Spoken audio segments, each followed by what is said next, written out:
कैसे हैं आप सब। आप सभी का अपने YouTube channel Ayush single 24/7 classes में स्वागत है। स्टूडेंट्स, हम बात कर रहे थे इंफॉर्मेशन टेक्नोलॉजी सब्जेक्ट कोड 402 की unit 1 introduction to IT and ITES industry की के टॉपिक पर। स्टूडेंट्स, हम 2 क्लासेस यूनिट पर फर्स्ट यूनिट पर कवर कर चुके हैं। आज ये हमारी थर्ड क्लास है और इस क्लास में हम पढ़ेंगे applications of IT information technology का क्या एप्लीकेशंस है, क्या यूजेस हैं। तो चलिए स्टूडेंट्स शुरुआत करते हैं। स्टूडेंट्स, मैं आपको बता दूं कि जिन बच्चों ने हमारी लेक्चर 1 लेक्चर 2 यानी कि इससे पहले वाले फर्स्ट 2 क्लासेस की वीडियो को नहीं देखा है तो तब स्टूडेंट आप सबसे पहले हमारी फर्स्ट क्लास पर जाइए, लेक्चर 1 लेक्चर 2 की वीडियोस को देखें। उसके बाद हमारी आज की क्लास लेक्चर 3 की वीडियोस को देखें तो आपको आसानी से एप्लीकेशंस ऑफ आईटी जो हमारा आज का टॉपिक रहेगा, एप्लीकेशंस ऑफ इंफॉर्मेशन टेक्नोलॉजी, आसानी से समझ में आएगा। और वीडियो को देखने के लिए आपको इस वीडियो की डिस्क्रिप्शन में दोनों वीडियोस के लिंक दिए गए हैं, लेक्चर 1 वीडियो का भी, लेक्चर 2 वीडियो का भी, और आपको टर्म फर्स्ट में जो सिलेबस पढ़ना है उसका भी लिंक नीचे वीडियो के डिस्क्रिप्शन में दिया गया है। तो स्टूडेंट्स, मैं आपसे कहूँगा तो पहले आप उन वीडियो को देखें, उसके बाद इस वीडियो को देखें और अपने टॉपिक को इन्हांस करें, अपनी नॉलेज को गेन करें। तो चलिए स्टूडेंट शुरू करते हैं आज का अपना topic, applications of information technology. जैसे कि हमने अपनी फर्स्ट और सेकंड क्लास में पढ़ा आईटी यानी कि इंफॉर्मेशन टेक्नोलॉजी के बारे में, ITES information technology enabled services के बारे में और उसके टाइप्स के बारे में। तो इसी तरीके से आज हम पढ़ेंगे इंफॉर्मेशन टेक्नोलॉजी के एप्लीकेशंस क्या है, कहाँ यूज है, किस किस सेक्टर्स में, किन किन क्षेत्रों में इंफॉर्मेशन टेक्नोलॉजी का प्रयोग किया जाता है। तो स्टूडेंट, मैंने यहाँ पे जो टेबल आपको बना रखी है इसमें शॉर्ट में मैंने सभी के नाम लिखे हुए हैं। इस वीडियो में आज हम इन सभी के बारे में डिटेल्स में पढ़ने वाले हैं कि किस किस सेक्टर में किस किस तरीके से इंफॉर्मेशन टेक्नोलॉजी यानी कि सूचना प्रौद्योगिकी का इस्तेमाल किया जाता है। सबसे पहले है आपका होम कंप्यूटिंग, फिर work place, everyday life, library, education जो सबसे इम्पोर्टेंट है आप लोगों के लिए, शिक्षा के क्षेत्र में, एंटरटेनमेंट मनोरंजन के लिए, कम्युनिकेशन बातचीत के लिए, मेडिकल स्वास्थ्य के लिए, अपना मेडिकल ट्रीटमेंट करवाने के लिए, बिजनेस व्यापार करने के लिए, साइंस एंड इंजीनियरिंग विज्ञान और इंजीनियरिंग कौशल में नई नई खोज करने के लिए, बैंकिंग आप बैंक में जाते हैं, इंश्योरेंस पॉलिसी में, मार्केट में प्रोडक्ट्स बेचने के लिए, गवर्नमेंट एंड पब्लिक सर्विसेज सरकार के द्वारा जो सेवाएं आपको ऑनलाइन डिजिटल प्लेटफॉर्म पर उपलब्ध करवाई जा रही हैं, तो उनमें इंफॉर्मेशन टेक्नोलॉजी हमारे लिए कैसे लाभदायक साबित होता है। तो देखिए आज इनके बारे में हम धीरे धीरे सभी को आज कंप्लीट पढ़ेंगे। पहला है हमारा आईटी इन होम कंप्यूटिंग, यानी कि जो आपका इंफॉर्मेशन टेक्नोलॉजी है, सूचना प्रौद्योगिकी जो है होम कंप्यूटिंग यानी कि घर में किस तरीके से इस्तेमाल वो किया जाता है। पीसी यानी कि पर्सनल कंप्यूटर या लैपटॉप या smartphones are used to work at home such as, आज के समय में आपके पास कंप्यूटर है, लैपटॉप है, स्मार्टफोन है या कोई भी डिवाइसेस है, इलेक्ट्रॉनिक डिवाइसेस, डिजिटल डिवाइसेस है, वो घर पे आपके पास है। तो आप निम्न प्रकार के कार्य को करने के लिए उनका प्रयोग करते हैं, जैसे अकाउंटिंग वर्क, यानी कि कोई व्यक्ति जॉब कर रहा है या पढ़ रहा है तो अकाउंट्स वर्क रिकॉर्ड रखने के लिए किसी भी चीज़ का, प्ले गेम्स गेम्स को खेलने के लिए, सर्फिंग द इंटरनेट, इंटरनेट पर कोई भी चीज़ को सर्च करने के लिए उसे बोलते हैं सर्फिंग करना, इंटरनेट को चलाना, यूज ऑफ ईमेल, किसी को ईमेल भेजना, किसी से ईमेल लेना पढ़ना, एंड सोशल नेटवर्किंग साइट और सोशल मीडिया पे ऑनलाइन होने भी जो एक सूचना प्रौद्योगिकी का एप्लीकेशन है वो होम कंप्यूटिंग में प्रयोग किया जाता है, जैसे फेसबुक, व्हाट्सएप कह सकते हैं आज के समय में नंबर 1 पर चल रहे हैं। ऑनलाइन शॉपिंग, आप शॉपिंग करते हैं, ऑनलाइन शॉपिंग करते हैं प्लेटफॉर्म से, अमेजॉन से, फ्लिपकार्ट से, ईबे से और पेटीएम के थ्रू पेमेंट करते हैं। ये सब चीज़ क्या आती है आपके होम कंप्यूटिंग में, सूचना प्रौद्योगिकी की एक एप्लीकेशन है, एक बेनिफिट है। दूसरा है आपका IT in everyday life, daily routine work जो आपको घर में और अपने अपने ऑफिस में, स्टूडेंट लाइफ में, सभी किसी भी एज ग्रुप में आप करते हैं, तो उसमें आपका डेली रोजमर्रा के कार्य में किस तरीके से सूचना प्रौद्योगिकी का इस्तेमाल किया जाता है। पहला है, अगर हम घर की बात करें, इन वॉशिंग मशीन, आप वॉशिंग मशीन जो आ रही है आजकल वो इलेक्ट्रॉनिक वॉशिंग मशीन है, कंप्यूटराइज डिजाइन किया जाता है, कैसा कलर बनेगा, जो उसमें मोटर होते हैं कंप्यूटराइज डिजाइन होते हैं, कितने टाइम बाद वो स्टॉप होगी, उसके बाद फिर वो जो है ड्रायर वाले पार्ट में जाएगी, उसके बाद वो पढ़ने वाले पार्ट में जाएगी। तो किस टाइप से आपका प्रोसेस चल रहा है, वो तो कंप्यूटराइज डिजाइन किया हुआ है और कंप्यूटराइज वो ऑपरेट हो रही है, उसमें चल रहा है सिस्टम। माइक्रोवेव ओवन आप किचन में यूज करते हैं, ये आपका इसी तरीके से बनाया गया। एंड अदर इलेक्ट्रॉनिक गैजेट, जितने भी आज के समय में आप ई डिवाइसेस, इलेक्ट्रॉनिक गैजेट्स यूज कर रहे हैं, वो सभी डिजिटल डिवाइसेस से किसी न किसी रूप में जुड़े हुए हैं। और या तो आप इस तरीके से कह सकते हैं कि ये डिवाइसेस को बनाने के लिए पूरा पूरा इंफॉर्मेशन टेक्नोलॉजी, सूचना प्रौद्योगिकी का महत्वपूर्ण योगदान है। क्योंकि इनमें जो हमने यहाँ पे लिखा है विच हैव एम्बेडेड सॉफ्टवेयर, इसमें काफ़ी सारे सॉफ्टवेयर्स भी आपके इंक्लूड्स होते हैं जो इसमें डाले गए हैं, और उन्हीं का प्रयोग करके उन सॉफ्टवेयर के एप्लीकेशंस की वजह से ही ये जो है आपके ऑटोमेटिकली सिस्टम पर वर्क कर रहे हैं। कि मान लीजिए ओवन है, माइक्रोवेव, आपको 10 डिग्री टेम्परेचर पर आपको जो है गर्म करना है खाना, तो उतने गर्म होने का तो ऑटोमेटिकली वो जो है स्टॉप हो जाएगा। वॉशिंग मशीन है आपका, जब जो क्लॉथ्स हैं वॉश हो जाएंगे 15 मिनट्स के राउंड पर, तो वो ऑटोमेटिकली आपको 20 मिनट बाद ऑटोमेटिकली स्टॉप हो जाएगी। क्या ऑटोमेटिकली उसमें कंप्यूटर में क्या कर रखा है, एक एप्लीकेशन डाल रखी है, सॉफ्टवेयर डाल रखा है जो उसके मोटर में है, परंतु वो हमें दिखती नहीं है। दूसरा है अपॉइंटमेंट शेड्यूल, हमारे रोजमर्रा के जीवन में, यानी कि आप जॉब कर रहे हैं, पढ़ रहे हैं, तो किसी से हमें मिलना है, किसी से बातचीत करनी है, तो हम उसका अपॉइंटमेंट लेते हैं। उतने बजे हमें ट्यूशन जाना है, उतने बजे स्कूल जाना है, तो हमें कितने बजे क्या कार्य करना है, हमारे एक शेड्यूल होता है, अपॉइंटमेंट्स होता है। उसके बाद आता है नेक्स्ट है आपका आईटी इन लाइब्रेरी। जो स्कूल्स और कॉलेजेस में लाइब्रेरीज होती हैं, पुस्तकालय जिसे हम बोलते हैं हिंदी में, तो वहाँ पे कंप्यूटर का भी प्रयोग होने लगा है बड़े बड़े कॉलेज और लाइब्रेरी स्कूल्स में। तो वहाँ पे किस टाइप से कंप्यूटर का लाइब्रेरी में फायदा होता है, किस टाइप से वहाँ पे प्रयोग किया जाता है, आपको बताया गया।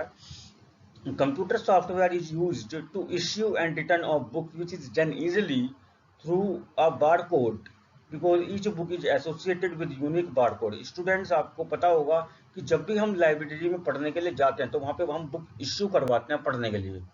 तो जो आपको बुक का जो पूरा लाइब्रेरी में जितनी बुक्स हैं उनका सबका जो रिकॉर्ड होता है, वो कंप्यूटर में, जो वहाँ पे कंप्यूटर है, लैपटॉप वहाँ पे लाइब्रेरी में रखा हुआ है, उसमें लैपटॉप में सेव होता है, कंप्यूटर में सेव होता है एक पर्टिकुलर बुक के कोड के द्वारा।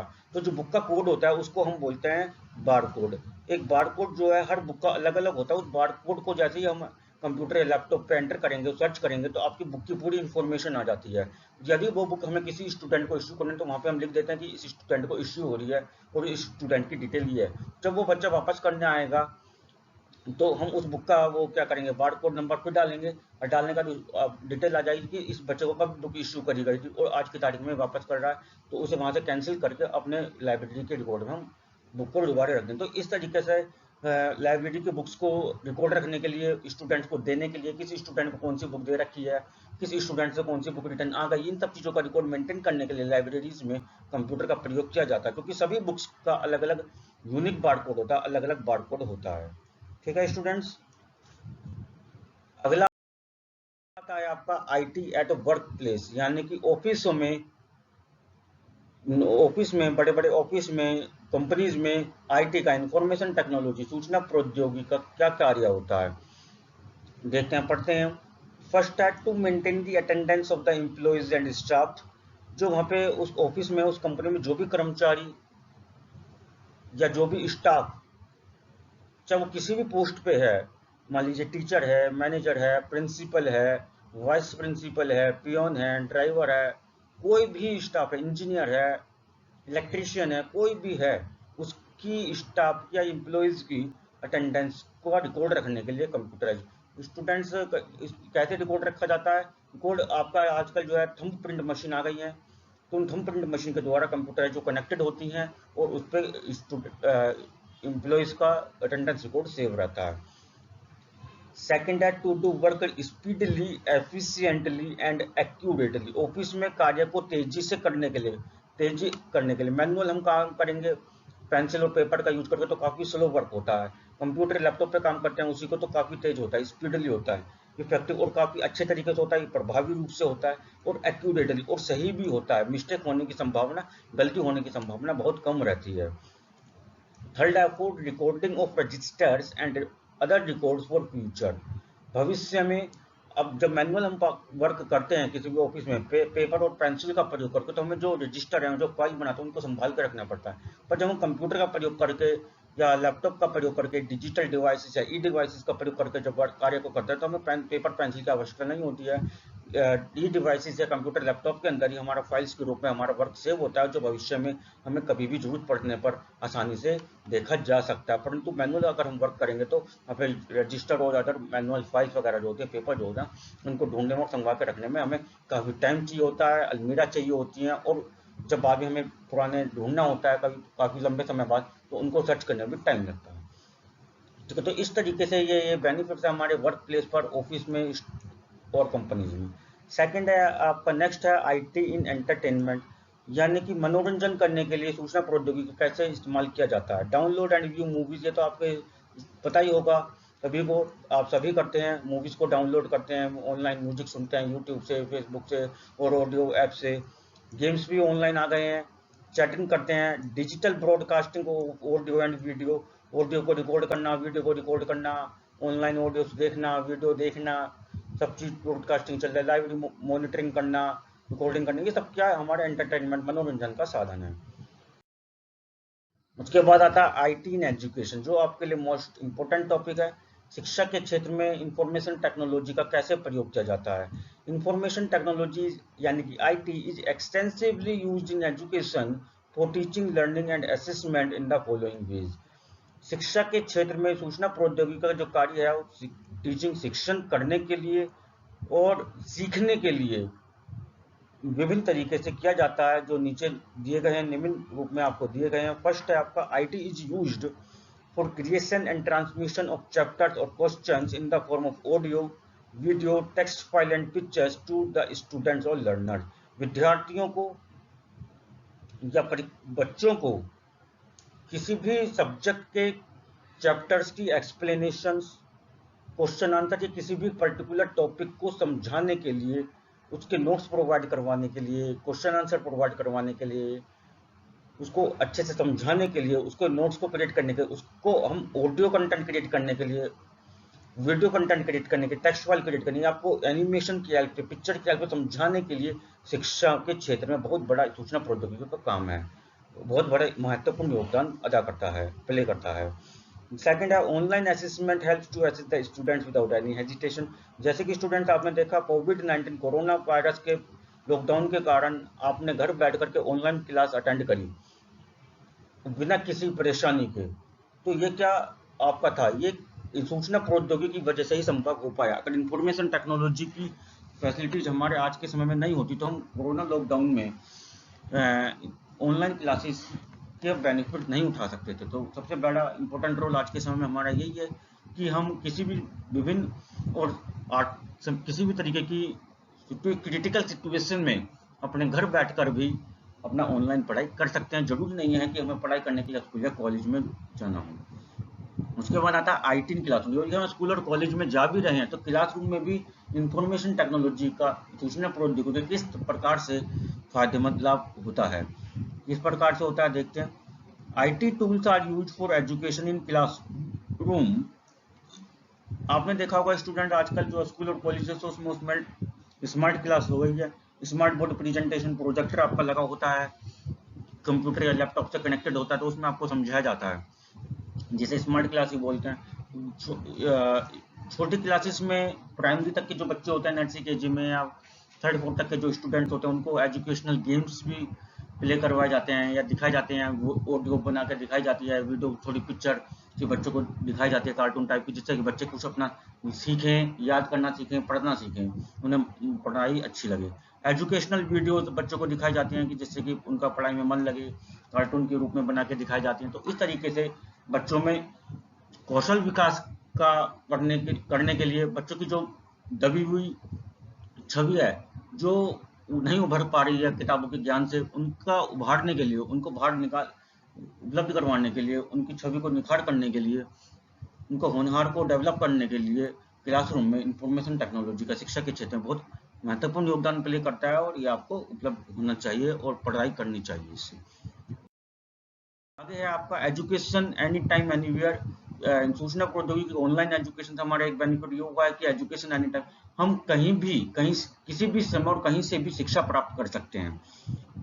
Any student in India can use IT tools for learning the following veg. ऐसा नहीं है कि आज के समय में हमें स्टूडेंट को किसी को अगर लर्न करना है, सीखना है, पढ़ाई करनी है तो स्कूल या कॉलेज में जाएगा बताए गए टाइम पर, कहीं भी किसी भी समय पर किसी भी तरीके से कहीं भी बैठ करके वो शिक्षा प्राप्त कर सकता है। किस तरीके से? एक्सेस या download the NCERT book online through website और मोबाइल ऐप। एनसीईआरटी के द्वारा आज के समय में ncrt.nic.in एक वेबसाइट डेवलप की जा चुकी है और एनसीईआरटी का एक मोबाइल ऐप भी है और ई पाठशाला, दीक्षा, काफी सारे ई एजुकेशन मोबाइल ऐप आज के समय में मौजूद हैं गूगल प्ले स्टोर पर। उन्हें आप डाउनलोड करके वहां से एनसीईआरटी और सीबीएसई की जो प्रेस्क्राइब्ड और रजिस्टर्ड ओरिजिनल बुक्स हैं उनको आप डाउनलोड करके पढ़ सकते हैं किसी भी क्लासेस की, 1st to 12th। एक्सेस और download the contents and notes online through website और mobile app on any topic. और उस बुक से किस चैप्टर को आपको पढ़ना है, उस चैप्टर में किस पर्टिकुलर टॉपिक को आपको पढ़ना है, समझना है, तो उनको भी आप गूगल से किसी काफी सारी एजुकेशनल वेबसाइट और मोबाइल ऐप से अलग अलग आप उनको डाउनलोड करके पढ़ सकते हैं। Students can contact a teacher through WBT web based training, यानी कि ऑनलाइन क्लासेस के जरिए वेब बेस्ड ट्रेनिंग, यानी कि ऑडियो कॉल, वीडियो कॉन्फ्रेंसिंग और वीडियो कॉल के जरिए, जूम और गूगल मीट क्लासेस के जरिए द्वारा बच्चे जो हैं अपने शिक्षक से, अपने टीचर से ऑनलाइन जुड़ सकते हैं और उनसे कांटेक्ट कर सकते हैं और जो समस्याएं हैं, उन्हें जो पढ़ने में दिक्कत आ रही है, जो डाउट्स हैं, उनको क्लियर कर सकते हैं। उसके बाद आता है टीचिंग एड्स एंड मीडिया, यानी कि शिक्षण कार्य करने के लिए किस रूप में सूचना प्रौद्योगिकी का महत्वपूर्ण अदा करता है, यानी कि टीचर्स के लिए कैसे बेनिफिट होता है। IT tools is used in school as a teaching aid, teaching शिक्षण कार्य करने के लिए भी स्कूलों में, विद्यालयों में और कॉलेजों में IT टूल्स, सूचना प्रौद्योगिकी का महत्वपूर्ण योगदान है। फर्स्ट है ऑर्गेनाइज लेसन्स यूजिंग कंप्यूटर। जो टीचर है, आपको जो टीचर पढ़ा रहा है, किसी भी सब्जेक्ट को चाहे वो पढ़ा रहा है, कंप्यूटर का प्रयोग करके उस चैप्टर के नोट्स को अच्छे तरीके से बना सकता है, उसकी प्रेजेंटेशन आपको अच्छे से बना सकता है और आपको समझा सकता है, उसके नोट्स प्रॉपर बना सकता है, आपको ऑडियो की फॉर्म में, वीडियो की फॉर्म में, वीडियो की फॉर्म में, पिक्चर की फॉर्म में, एनिमेशन और डायग्राम्स की हेल्प अच्छे से समझा सकता है। ये टीचर को बहुत हेल्पफुल प्ले करता है। नेक्स्ट है collection the information related to subject, किसी भी सब्जेक्ट या चैप्टर, किसी भी टॉपिक से रिलेटेड एक्स्ट्रा जो आपकी जानकारी या जो टॉपिक्स या जो पिक्चर्स और एग्जांपल्स आपकी बुक में नहीं दिए गए हैं, उनकी भी अपने एक्सप्लेनेशन में शामिल करने के लिए, आपको समझाने के लिए, स्टूडेंट को समझाने के लिए भी महत्वपूर्ण रोल अदा करता है, फायदे करता है। उसके बाद आपका एक टॉपिक आता है इसमें एजुकेशन वाले पार्ट में, ICT इन एजुकेशन में, कि learning management system. Learning management system क्या है, इसे समझते हैं। It is being used by many countries to manage school system. School के सिस्टम को मैनेज करने के लिए बहुत से देशों के द्वारा ये जो है यूज किया जाता है। Student teacher can register himself और herself on the school website. इसमें क्या होता है, एक स्कूल की वेबसाइट होती है, उसमें एक स्टूडेंट और टीचर दोनों को उस स्कूल की वेबसाइट पर रजिस्टर करना होता है, अपने आप को यूजर ID पासवर्ड के थ्रू अपना एक अकाउंट बनाना होता है। As a student or as a teacher, the student can be benefited by using learning management system in the following ways। अब देखते हैं कि स्टूडेंट्स को वहाँ पे वेबसाइट पे अपना यूजर ID और अकाउंट बनाने के द्वारा, रजिस्ट्रेशन के द्वारा क्या बेनिफिट्स आपको मिलते हैं। लर्न लेसन्स और chapters any time anywhere. Student उस स्कूल की वेबसाइट पर जाकर के किसी भी अपनी जिस क्लास में वो है, उस क्लास के किसी भी सब्जेक्ट, किसी भी टॉपिक और किसी भी पेज बुक से, किसी भी टॉपिक से किसी भी समय अपने घर बैठकर एग्जाम टाइम में पढ़ सकता है। दूसरा participation in extra curricular activities, और पढ़ाई के साथ साथ अन्य गतिविधियों में भाग लेने के लिए, सीखने के लिए भी वो पार्टिसिपेशन कर सकता है, वहाँ पे अपना पार्टिसिपेट कर सकता है। Parents can see the progress of their children. Parents को भी बेनिफिट है कि उन्हें बार बार टीचर से कांटेक्ट नहीं करना पड़ता और स्कूल नहीं जाना पड़ता। वो स्टूडेंट्स की जो है स्कूल की वेबसाइट पर जाकर के, जैसे स्टूडेंट ने रजिस्ट्रेशन करवा रखा है, वहाँ पे लॉगिन करके यूजर अकाउंट से, और बच्चे अपने बच्चे की प्रोग्रेस रिपोर्ट देख सकते हैं कि बच्चा कैसे पढ़ रहा है, क्या क्या उसे पढ़ाया जा रहा है, कितने, कौन सी यूनिट टेस्ट में, कौन से टेस्ट में, एग्जाम में उसके कितने मार्क्स आ रहे हैं। ठीक है, तो इस तरीके से जो सिस्टम है काफ़ी कंट्रीज के द्वारा यूज किया। हमारे इंडिया में भी काफ़ी जो हाई लेवल के स्कूल थे उनके द्वारा ये सिस्टम यूज किया जा रहा है। जैसे दिल्ली पब्लिक स्कूल है आपका, और भी इस टाइप के काफ़ी हाई लेवल के स्कूल्स हैं जिनके द्वारा ये यूज किया जा रहा है। तो इस तरीके से भी IT इंफॉर्मेशन टेक्नोलॉजी, सूचना प्रौद्योगिकी का अपने शिक्षा के क्षेत्र में बहुत बड़ा महत्वपूर्ण योगदान है। आगे है आपका IT इन कम्युनिकेशन, बातचीत करने के लिए जो IT है इंफॉर्मेशन टेक्नोलॉजी का किस तरीके से यूज किया जाता है, चैटिंग करने के लिए, फेसबुक, व्हाट्सएप, इंस्टाग्राम, ट्विटर, इन सब चीज़ों पे वीडियो कॉल करने के लिए, वीडियो कॉन्फ्रेंसिंग करने के लिए, तो सब आपको पता ही होगा। और उसके बाद मार्केट में, यानी किसी भी प्रोडक्ट को मार्केट में बेचने के लिए या सेल करने के लिए या परचेज करने के लिए, तो मतलब जो है इन सब चीज़ों के लिए क्या, कैसे, किस तरीके से अपना जो है इंफॉर्मेशन टेक्नोलॉजी का या कंप्यूटर का यूज किया जाता है। In marketing it is use for advertising of products का एडवर्टाइज करने के लिए। जो है मार्केट में मान लीजिए कोई कंपनी है, कोई भी नई कंपनी जो है अपने नए प्रोडक्ट, या कोई भी पुरानी कंपनी है वो अपने एक नए प्रोडक्ट बना रही है, तो नए प्रोडक्ट से मार्केट में बेचना भी है, तो बेचने के लिए पहले पब्लिक को बताना ही पड़ेगा। तो उसके लिए आजकल क्या हो गया, हम ऑनलाइन टीवी देखते हैं, तो जो 24 आवर्स जो है सोशल मीडिया पर ऑनलाइन रहते हैं, तो सोशल मीडिया पे वो क्या करते हैं, अपना एडवर्टाइजमेंट करते हैं अपने प्रोडक्ट से रिलेटेड। तो इन टूडेज टाइम, आज के समय में, people can purchase any item online through e commerce website. और जैसे कि एडवर्टाइजमेंट करते हैं, तो उसी तरीके से जो नए नए आइटम्स हैं आज के समय में आपको हर वेबसाइट, कुछ आइटम्स ऐसे हैं, कुछ जो नए आइटम्स हैं स्पेशली ई डिवाइसेस, जैसे कि अगर मोबाइल फोन्स की बात करें, तो जो न्यू मोबाइल फोन हर कंपनी के द्वारा लॉन्च किया जाता है, तो स्टार्टिंग में आपको मार्केट में ऑनलाइन अवेलेबल, मार्केट में आसानी से अवेलेबल नहीं होंगे शॉप पर, परंतु ऑनलाइन जो ई कॉमर्स वेबसाइट्स हैं, जैसे अमेजॉन है, फ्लिपकार्ट है, और भी अदर वेबसाइट्स हैं जिनसे आप शॉपिंग करते हैं, तो वहाँ पे आपको अवेलेबल हो जाएंगे नए नए मॉडल। तो और आप मार्केट में जाएंगे पता करने के लिए, तो वहाँ पे आपको शॉप पर नहीं मिलेंगे। तो इस तरीके से जो कंपनीज हैं वो अपने जो नए प्रोडक्ट को लॉन्च करती हैं, अपने नए डिवाइसेस को लॉन्च करती हैं, वो अपने उनका एडवर्टाइजमेंट भी कर रही हैं कंप्यूटर का और इंफॉर्मेशन टेक्नोलॉजी का यूज करके, टीवी, टेलीविजन पर, मोबाइल फोन पर, सोशल मीडिया पर, और उनको अपना सेल भी कर रही हैं। उसके बाद आता है किसी भी प्रकार के व्यापार करने के लिए, बिजनेस करने के लिए इसमें क्या यूज, तो इस टाइप से क्या हो, पेरोल कैलकुलेशन, जो अपना हम बिजनेस करते हैं, तो वहाँ पे स्टाफ रखते हैं, तो उसके स्टाफ की पेरोल कैलकुलेशन, यानी कि उसकी सैलरी को कैलकुलेशन करने के लिए, बजटिंग, हमारे बिजनेस में जो हम बिजनेस करते हैं उसमें हमें कितना पैसा इन्वेस्ट करना है, इतना पैसा हम इन्वेस्ट करेंगे तो हमें, मुझे कितने का प्रॉफिट होगा, कितने टाइम बाद प्रॉफिट होगा, इन सब चीज़ों का रिकॉर्ड रखने के लिए। सेल्स एंड एनालिसिस, आज की हमारी सेल्स कितनी हुई, पूरे महीने की सेल कितनी हुई, पूरे साल की सेल कितनी, इन सब चीज़ों का रिकॉर्ड रखने के लिए। फाइनेंशियल फोरकास्टिंग, मतलब हमें ये चीज़ ध्यान रखना है कि मान लीजिए मैं एक पर्टिकुलर प्रोडक्ट बेच रहा हूँ, मुझे पता है मेरा सीजनेबल प्रोडक्ट है, एक लिमिटेड टाइम के समय में ही बिकता है, तो मुझे इन सब चीज़ों का अंदाजा लगाने के लिए कि मान लीजिए पिछली बार अक्टूबर 2020 में दीपावली के आसपास जो मैंने मान लीजिए कोई नया गिफ्ट आइटम बनाया था, तो दीपावली के आसपास मेरी जो इस प्रोडक्ट की जो सेल है वो 200% तक बढ़ गई, तो अब की बार कितनी बढ़ सकती है। तो इन सब चीज़ों का कैलकुलेशन करने के लिए, डेटा का एनालिसिस करने के लिए, अंदाजा लगाने के लिए बिजनेस में यूज किया जाता है। मेंटेन स्टॉक, मेरे बिजनेस में गोडाउन में कितना स्टॉक है, किस का प्रोडक्ट खत्म हो गया है, क्या प्रोडक्ट कितना बचा, कितने पीस बचे, इन सब चीज़ों का रिकॉर्ड रखने के लिए। ऑनलाइन सेलिंग, अपने प्रोडक्ट को ऑनलाइन सेल करने के लिए, बेचने के लिए। डिजिटल ट्रांजेक्शन, और ऑनलाइन जो हम प्रोडक्ट को सेल करेंगे या ऑनलाइन अपने माल को खरीद रहे हैं बल्क में, तो उनका पेमेंट का रिकॉर्ड भी रखने के लिए, कस्टमर से पेमेंट लेने के लिए, और अपने मैन्युफैक्चरर को जहाँ से माल खरीद रहे हैं उनको पेमेंट करने के लिए, इन सब चीज़ों का रिकॉर्ड रखने के लिए बिजनेस में इंफॉर्मेशन टेक्नोलॉजी, आईटी का और कंप्यूटर का विभिन्न तरीके से प्रयोग किया जाता है।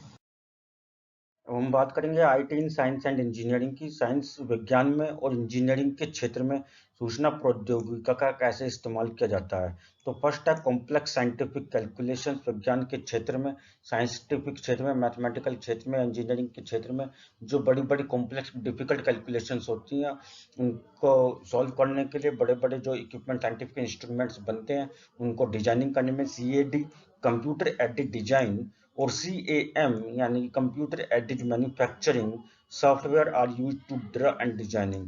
जो बड़े बड़े साइंटिफिक इंस्ट्रूमेंट्स, इक्विपमेंट्स बनते हैं, वो उनको ड्रॉ करने के लिए, उनको डिजाइनिंग डिसाइड करने के लिए CAD कंप्यूटर एडेड डिजाइन और CAM computer aided manufacturing software का प्रयोग करके कंप्यूटर के द्वारा उन इंस्ट्रूमेंट्स, उन इक्विपमेंट्स की डिजाइनिंग तैयार की जाती है और उनको जो है तैयार किया जाता है। Complex scientific application such as rocket launching, जैसे कि साइंस विज्ञान के क्षेत्र में साइंटिस्ट करते हैं, रॉकेट लॉन्च करना है, स्पेस एक्सप्लोरेशन या अंतरिक्ष, इस क्षेत्र में अंतरिक्ष की स्पेस में कोई प्रतिष्ठान का कार्य करना है या कोई और नया वर्क करना है, तो उनको अंजाम देने के लिए अलग अलग एप्लीकेशन, साइंटिफिक एप्लीकेशन जो डिजिटली का प्रयोग करा जाता है, जिनका जैसे मान लीजिए मैथमेटिकल कैलकुलेशन का कोई डिफिकल्ट करने को साइंटिफिक कैलकुलेटर का प्रयोग हम मैथ में करते हैं, तो इसी तरीके से साइंस और इंजीनियरिंग के क्षेत्र में भी अलग अलग सॉफ्टवेयर एप्लीकेशन आते हैं। जैसे एक मैटलैब सॉफ्टवेयर है एप्लीकेशन, मैटलैब जो मैथमेटिकल कैलकुलेशंस को,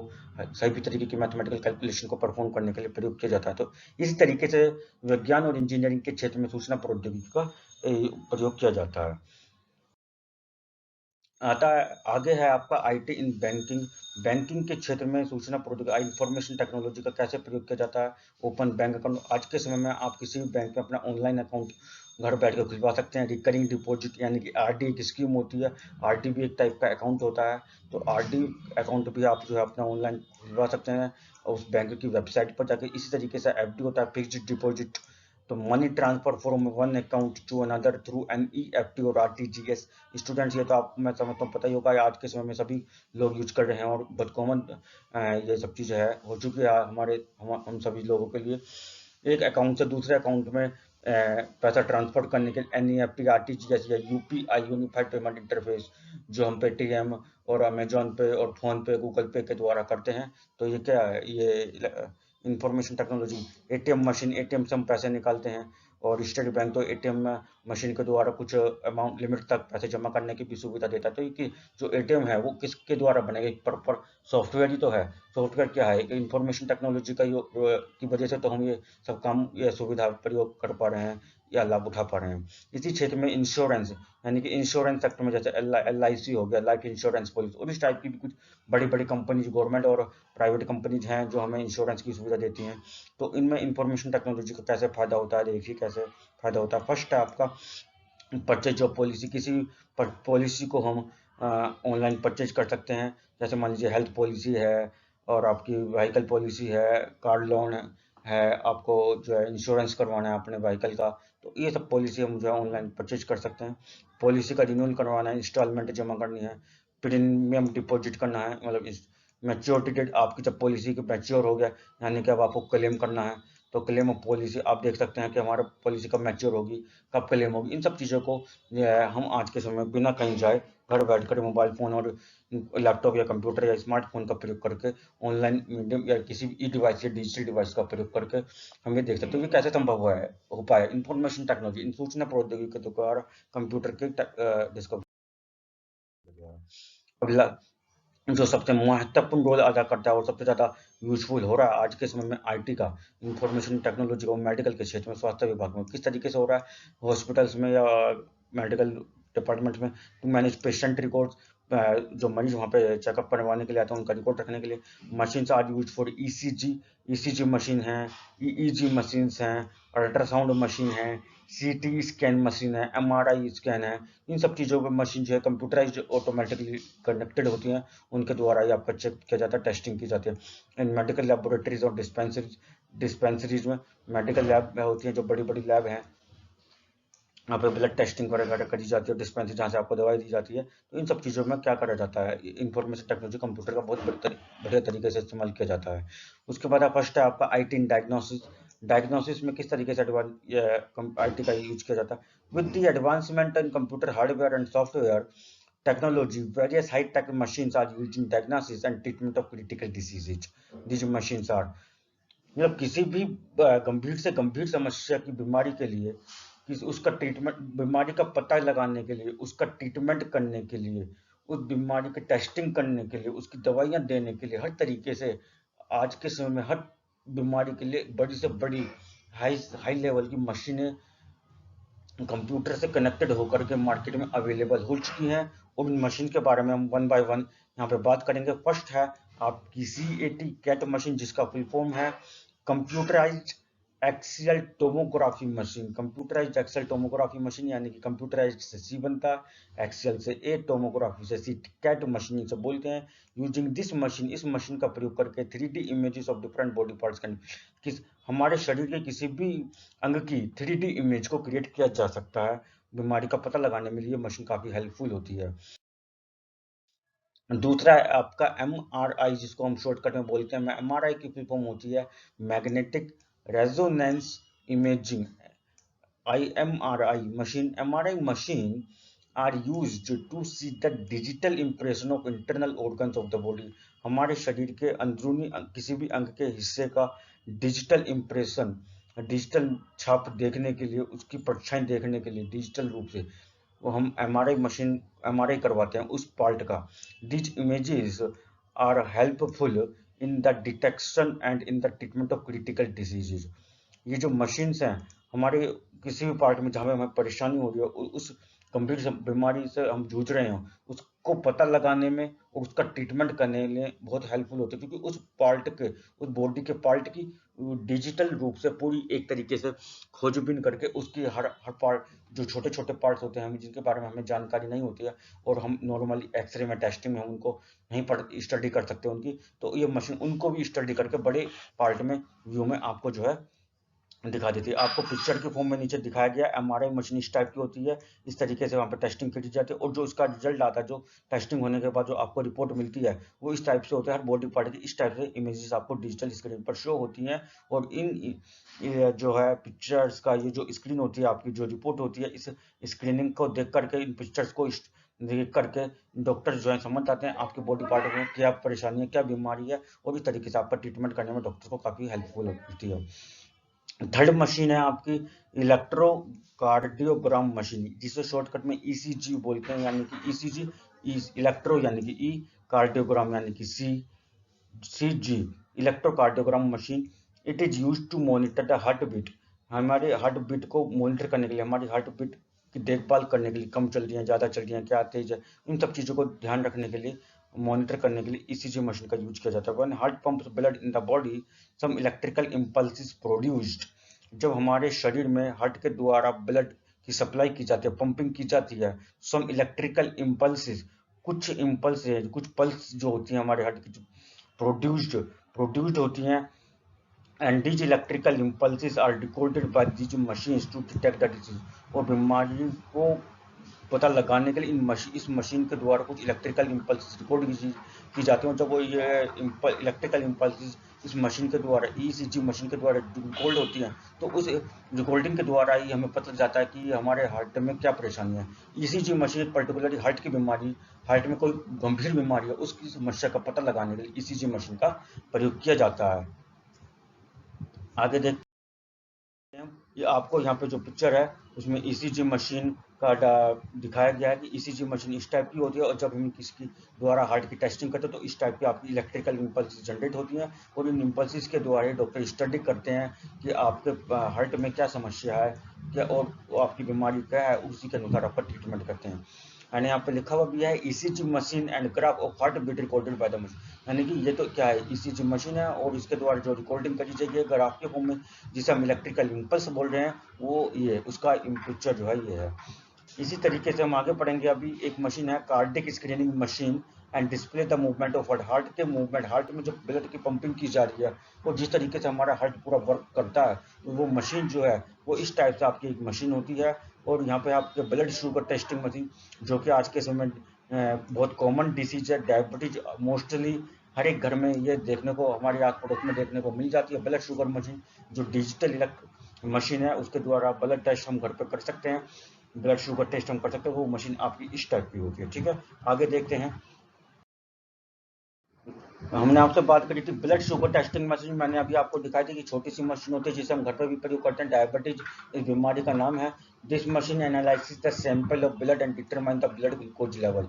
हमारे शरीर में ग्लूकोज लेवल कितना है, ब्लड ग्लूकोज लेवल कितना, उसको पता लगाने में ये हमारे ब्लड के सैंपल के द्वारा पता लगाते हैं। हम इसे मतलब पंच करते हैं, एक तरीके से चुभोते हैं हमारी अपनी फिंगर पर, और ब्लड का सैंपल लेने के लिए हल्की सी ब्लड की बूंद उस पर जाती है और वो पता लगा देता है कि हमारे जो है बॉडी में कितना ब्लड ग्लूकोज लेवल है। उसकी हेल्प से हमें पता लग जाता है कि हमारा जो शुगर है, डायबिटीज की प्रॉब्लम है, कितने ज़्यादा है। उसके बाद है हमारा blood pressure measuring machine. BP नापने की भी आजकल डिजिटल मशीन आ गई है, आपको डॉक्टर के पास जाने की जरूरत नहीं है शायद। ठीक है, तो this machine is worn as a wrist watch या बैंड। ये जो मशीन है ये रिस्ट वॉच की तरह या एक रिस्ट बैंड की तरह इसे पहना जाता है and can measure the BP of a person. और किसी व्यक्ति का बीपी नापने, ये नाप कर बता देता है कि इस व्यक्ति का बीपी कितना, ब्लड प्रेशर कितना। जो मशीन आपको यहाँ पे दिखाई गई है, इसे इस तरीके से रिस्ट वॉच यानी कि या हैंड वॉच की तरह इसे पहना जाता है। और ये जब हम नापते हैं तो हमारी यहाँ पे किलाई जो होती है, जो पल्स नसें जो होती हैं, पल्सेस जो होती हैं, यहाँ से हम अपनी चेक भी करते हैं, पल्स रेट चेक करते हैं। तो इसकी धड़कन से, इसकी बीटिंग की वजह से, पल्स की वजह से ये जो हमारा ब्लड प्रेशर जो है नाप के। तो स्टूडेंट्स, ये हमारा बेनिफिट था आईटी इन मेडिकल साइंस में। तो अब हम बात करेंगे नेक्स्ट टॉपिक, और इस यूनिट का, यूनिट 1 आईटीआईटीएस इंडस्ट्री का हमारा आज का लास्ट टॉपिक है। और हमारी ये लास्ट क्लास है यूनिट 1 के लिए, इसका नाम है आईटीआईटीएस इंडस्ट्री। अगली क्लास से हम जो है अपना नेक्स्ट यूनिट, जिसका नाम है data entry and keyboarding skills, जो टर्म फर्स्ट में के लिए आपका सेकंड यूनिट है, यानी कि सेकंड चैप्टर, उसके बारे में हम बात करेंगे। तो देखते हैं अपना लास्ट टॉपिक, हमारा जो लास्ट है एप्लीकेशंस ऑफ आईटी का, IT in government and public services. सरकार के द्वारा पब्लिक को, यानी कि आम जनता को जो सुविधाएं प्रदान की जाती हैं, उसमें सूचना प्रौद्योगिकी का किस तरीके से इस्तेमाल किया जाता है। गवर्नमेंट एनजीओ, यानी कि जिसका फुल फॉर्म होता है नॉन गवर्नमेंट ऑर्गेनाइजेशन, यानी कि नो प्रॉफिट नो लॉस पर ये वर्क करते हैं। एंड इंटरनेशनल गवर्नमेंट एजेंसीज, और अंतर्राष्ट्रीय सरकारी एजेंसी जो होती हैं, या कुछ समाज सेविका या समाज संस्थाएं होती हैं, use IT tools and applications to provide services to the people.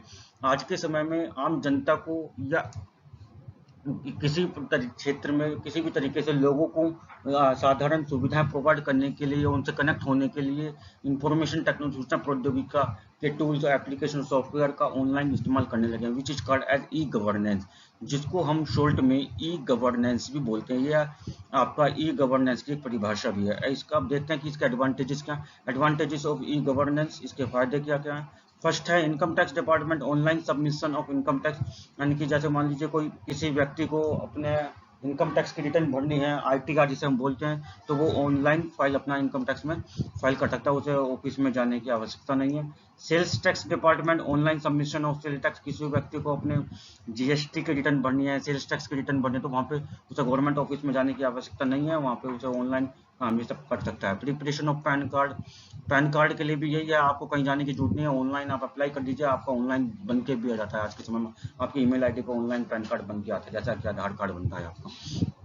Electricity bill, आज के समय में आपको बिजली का बिल जमा करना है, मोबाइल फोन का रिचार्ज करवाना है, डीटीएच रिचार्ज करवाना है, और भी अन्य जो डेली हमारे बिलिंग का वर्क होता है, जो भी हम घर में अपना हर मंथ वर्क यूज करते हैं, तो उन सब चीज़ों का पेमेंट करने के लिए, बिलिंग करने के लिए हमें कहीं जाने की आवश्यकता नहीं होती है। हम ऑनलाइन जो आपकी ई डिवाइसेस के द्वारा, स्मार्टफोन, कंप्यूटर, लैपटॉप या स्मार्टफोन के द्वारा हम प्रयोग करके उनका पेमेंट कर सकते हैं। जैसे कुछ ऐप्स हैं और कुछ वेबसाइट्स भी हैं, जैसे पेटीएम ऐप है, अमेजॉन है, फ्लिपकार्ट है, फोन पे है, गूगल पे है, और कुछ वेबसाइट्स भी अलग अलग इनकी हैं, कॉरेस्पॉन्डिंग वेबसाइट है। मान लो आपको इलेक्ट्रिसिटी बिल पेमेंट करना है, तो आप उत्तर प्रदेश में आप रह रहे हैं, तो आप गाजियाबाद में तो यूपीपीसीएल अर्बन शहरी क्षेत्र की आप वेबसाइट ओपन करें, और वहाँ पे अपना बिलिंग कनेक्शन के हिसाब से अपना बिल ओपन करें और अपना पेमेंट करें। आप पेटीएम के द्वारा, अमेजन के द्वारा, फोन पे के द्वारा भी जमा कर दें। इसी तरीके से आपका एलपीजी, आप घर में हर मंथ जो एलपीजी सिलेंडर परचेज करते हैं, तो उसका भी आप ऑनलाइन एलपीजी सिलेंडर बुक कर सकते हैं। और बुकिंग करते के समय आप एलपीजी का जो पेमेंट है, सिलेंडर का जो पेमेंट है 800, 900 या 1000, जो भी पेमेंट है आपका आपके एरिया में, तो उसका भी आप यूज कर सकते हो। इसके लिए आपको ऑनलाइन भी फैसिलिटी है, जब आप बुक करते हैं मोबाइल कॉल के थ्रू, तो जब आपका मैसेज आता है तो उसमें आपको एक लिंक दिया जाता है, उस लिंक पे जाके आप ऑनलाइन पेमेंट कर सकते हैं। या आप इंडियन ऑयल ऐप पे जाके या भारत पेट्रोलियम के ऐप पर जाके के आप कर सकते हैं, उनकी वेबसाइट पर जाके कर सकते हैं। और तो पेटीएम, अमेजन पे, फोन पे के द्वारा भी एलपीजी पेमेंट करने की आपको सुविधा दी जाती है। तो स्टूडेंट्स, ये तरीके हैं जो हमने अपनी क्लास में कवर करे आईटी इन एप्लीकेशंस के, इंफॉर्मेशन टेक्नोलॉजी के का क्या क्या बेनिफिट है आज के समय में हमारी लाइफ में, और किस क्षेत्र में, किस सेक्टर में, किस क्षेत्र में क्या क्या इसका लाभदायक है। तो स्टूडेंट, आज के लिए इंफॉर्मेशन टेक्नोलॉजी बहुत बहुत बहुत बहुत इम्पोर्टेंट है। आज के समय में हम अपनी लाइफ का 90% अपना जीवन जो है इंफॉर्मेशन टेक्नोलॉजी पे डिपेंड कर चुके हैं, और आने वाले समय में ये 100% हो जाएगा। तो स्टूडेंट, इसलिए आपका ये टॉपिक इंफॉर्मेशन टेक्नोलॉजी जो टॉपिक है, ये जो चैप्टर है, ये पढ़ना बहुत इंपॉर्टेंट है। और इसी के साथ आज की हमारी क्लास खत्म होती है। और आज की क्लास के साथ साथ हमारा जो फर्स्ट चैप्टर है यूनिट 1 है, जिसका नाम है आईटीआईटीएस इंडस्ट्री, कंप्लीट हो जाता है। और अगली क्लास में हम आपसे यूनिट 2 के बारे में बात करेंगे। ठीक है स्टूडेंट, तो जो स्टूडेंट हमारे यूट्यूब चैनल पर नए हैं, उन्होंने हमारे अभी यूट्यूब चैनल को सब्सक्राइब नहीं किया है, तो प्लीज़ हमारे यूट्यूब चैनल को सब्सक्राइब करें, लाइक करें, शेयर करें और कमेंट बॉक्स में जाकर के कमेंट करके जरूर बताएं कि आपको हमारी वीडियोस कैसी लगी, और बेल आइकन नोटिफिकेशन को प्रेस करना ना भूलें। Thank you students, bye bye. जल्दी ही मिलेंगे हम अगली क्लास के लिए। पढ़ते रहिए और शेयर करते रहिए, और अपने मार्च के टर्म फर्स्ट में होने वाले एग्जाम की तैयारी करते रहिए। और अगला क्लास हमारी रहेगी टर्म 1 यूनिट 2, जिसका नाम है data entry and keyboarding skills. जब तक आप अपने चैप्टर 1 को पूरी अच्छी तरीके से तैयार कर लें। ठीक है स्टूडेंट, थैंक यू। चैनल को सब्सक्राइब करना ना भूलिएगा।